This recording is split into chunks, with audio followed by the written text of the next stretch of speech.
Hello குட்டீஸ், இது உங்களுக்கான ஒரு ஸ்வீட் ஸ்டோரி. ஒரு கிராமத்துல கரும்பு நிறைய விளைஞ்சிருந்துதான். அந்த கரும்புல இருந்து சர்க்கரை தயாரிச்சு சாப்பிடணும்னு ஆசைப்பட்ட மக்கள் ரெண்டா பிரிஞ்சு முதல்ல அந்த கரும்பை வெள்ளை சர்க்கரை அடிக்கிற மில்லுக்கு அனுப்புனாங்களாம். ஆனா அந்த மில்லுல தயாரிக்கப்படுற சர்க்கரையில எந்த விதமான சத்துகளும் இல்லாம வெறும் கெமிக்கல்ஸும் இனிப்புத்தன்மை மட்டும்தான் இருந்துதான். இதுவே இன்னும் சில மக்கள் நாட்டு சர்க்கரை தயாரிக்கிற ஆலைக்கு அனுப்புனாங்களாம். அங்க இயற்கையான முறையில எந்த கெமிக்கல்ஸும் யூஸ் பண்ணாம சுத்தமான நாட்டு சர்க்கரையை பாரம்பரிய முறையில செஞ்சு எடுக்கிறதுனால இயற்கையா கிடைக்கக்கூடிய இனிப்பு, அதோட பாரம்பரிய சுவை மற்றும் அதோட நிறம் எல்லாமே அப்படியே இருந்துதான்.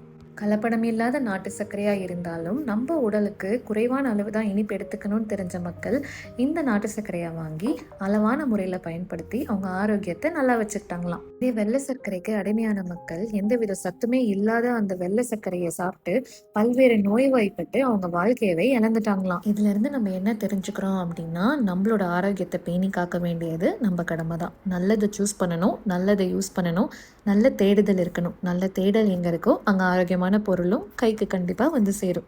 Tata, bye bye.